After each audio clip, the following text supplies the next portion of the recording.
morning. Welcome to our RAWW podcast, episode 3. Exciting. Today is Wednesday and it is Women's Health Wednesday. Indeed it is. It is. Some of the topics we'll be covering and sharing with you are, goodness me, things like hormones, menopause, periods, pregnancies, contraception, supplements, medication, health checks, lots of different things. Like, obviously we're not medical professionals, but we do have experience in being female. That is all we are. We are not medical professionals. We are simply sharing our own experiences and our own knowledge, and what's worked for us, what's not worked for us. Absolutely. So I think obviously with my line of work, I've done additional qualifications in things like menopause and hormones. So I have a general idea in terms of things like supplements, hormones, the changes that we go through, how your menstrual cycle impacts on things like your energy levels and how you perform and things like that. But obviously it's not something that you can generalize on a podcast because everybody's very different. And I think that's the thing that people, I don't know, we kind of have this one size fits all approach to everything, and it is so different for everybody that sometimes you kind of, a lot of it's trial and error as well. It's what absolutely works for you. Absolutely, yeah. I mean, I know some people, like, they can cut carbs and it's fine. I am a monster if I cut carbs. I don't think I could live without carbs. No. And you technically you don't need them, but it's like people say, if you could give your car a premium fuel, why would you not? So it's like, actually no, you don't need carbs. You need fibre, but you don't need carbs for energy. You can use fats for energy, but people prefer, like, it is a preferred source for the body. But obviously people can have diets for comfort food, aren't they? Especially in the winter. I'm so hungry at the moment now. I think it's because it's gone colder. Roast potatoes. You've got to go a long way to beat roast potatoes. Oh, I do like roast potatoes. They've got to be cooked just right. Unfortunately, I really like pasta as well. I like pasta and rice. Yeah, I didn't used to like rice as much, but no, but brown pasta and rice, it just doesn't cut it, does it? It's just not quite right. It's not the same. No. It's a shame. I like bread as well. I like tiger bread. Cheese toasty. Oh, I do like cheese toasty. We have cheese toasties for lunch most days. We do. We enjoy cheese toasty. But that would be a lot to ask for me to give up carbs. But then they say that things like the sugar and carbs aren't good for certain parts of your hormones, especially if you go through the menopause and things. But honestly, I just think we give ourselves such a hard time, and actually, we absolutely do. You know, if you can, there's that balance, isn't there? Everything in moderation. Exactly, and it's like, actually, you've got to weigh up the pros and cons, because the more stress you put on your body, absolutely, the harder it is. So, but yeah, I think it'd be interesting when we discuss those topics, and everybody has a preference, and everybody has a way that they cope with things, and it is different. Yeah. So, and it depends on like what you do day to day, like your activities and things like that as well. It's it's very personal. Pregnancies, I guess, when you've had 4 children, probably know a bit more about that. My first pregnancy, I didn't know until I was 24 weeks, so can't really say much about that one. And both times I got pregnant, I was on the pill. Contraception really worked for me. Really well for you. I think I just kept forgetting to take it at the same time every day, since they're supposed to, don't they? Yeah, and breastfeeding is not a form of contraception. People say it is. Yeah, I thought it was. Well, it's not. Yeah. It's not. No, probably not. It's not. Together. Yeah, I think. Yeah, it is interesting though. But again, I feel like women's health is another like taboo subject. It was really interesting because it is. I did, when I worked in HR, don't hate me, we did a course on menopause. It's actually the Cornwall Council, Health of Cornwall. They were doing these courses for menopause awareness, and we had a male that came on the course, and he was the only male on there, and he was amazing. I have no idea what company he worked for, can't remember. I just remember him saying how much value it added to him to have that understanding of what women go through, because actually quite often it's like men are a bit like, oh, I don't want to know. You know, like when you're a kid and you're like, just tell the teacher you're on your period, and they're just like, no, couldn't possibly let anybody If you want to disguise a lesson, just say I've got a period.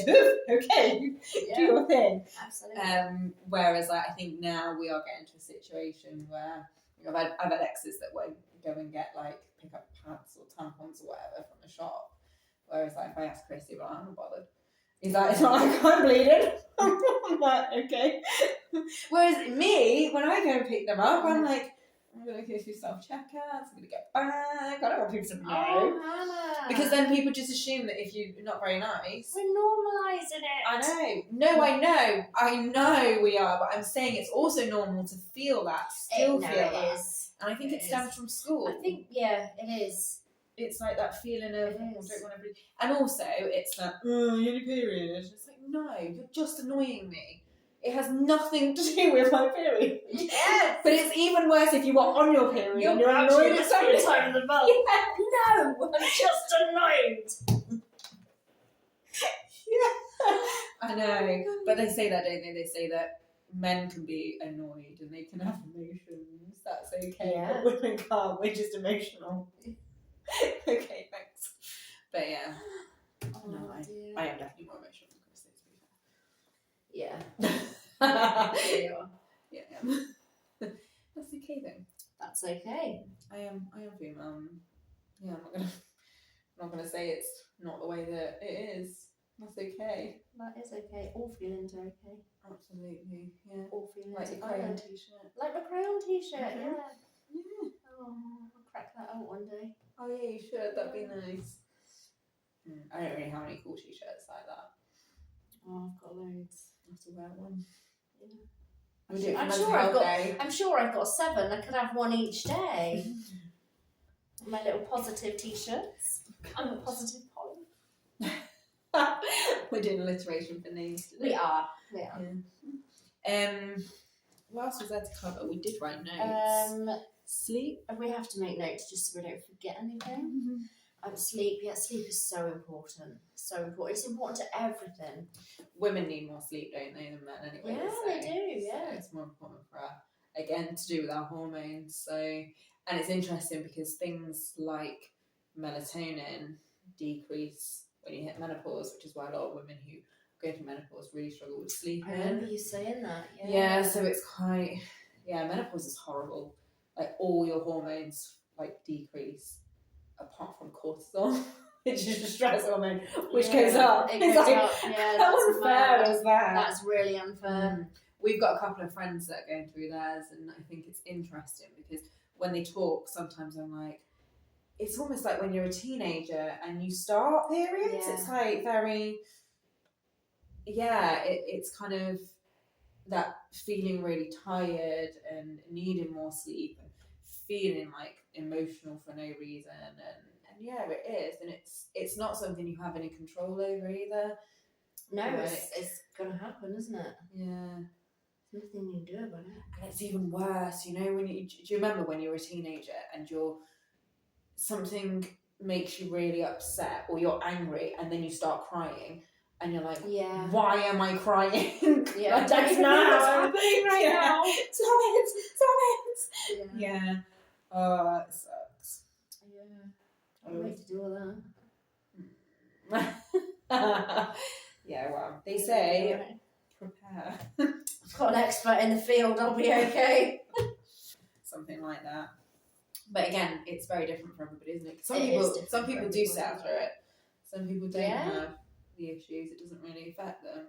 And then other people, it's really hard. It's the same way as like some people rave about HRT, and other people, they're like, didn't work for me. So try them out. about to appear. But yeah, I think it will be interesting to talk about some of the women's health things as we go through, and the differences, and make sure people are doing the things that they should do. And I think it'll be nice because there's a lot of kind of topics about supplements and diet and how that can have an impact on your hormones. And it'll be really interesting to kind of look at the science behind it and kind of what's concrete and what's not, because I think in the field we talk a lot about the different things and we're like, everybody swears by this or that, and then it's like, but how much actual evidence is there that works?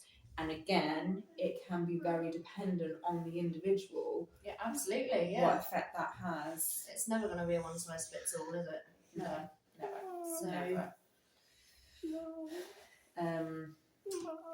Yes, Aaron. Okay. pause it. How do you pause I've got a hair in my face. That's okay. So, yeah, it's probably end of topic today. Yeah, I think that's it for today. But if you've got anything that you would like us to share knowledge with, or anything that you're concerned about, share your experiences, then just drop us a message. And or any like funny stories. You know, like when people have like funny birthing stories and stuff like that. Always up funny birthing stories. Yeah. But yeah, I think try and make it light-hearted. Absolutely. Yeah, we'll see how it goes. But we hope you have a good week. It is hump day. It's halfway through the week. It is. Happy hump day. And we will catch you all tomorrow. See you tomorrow. See you tomorrow.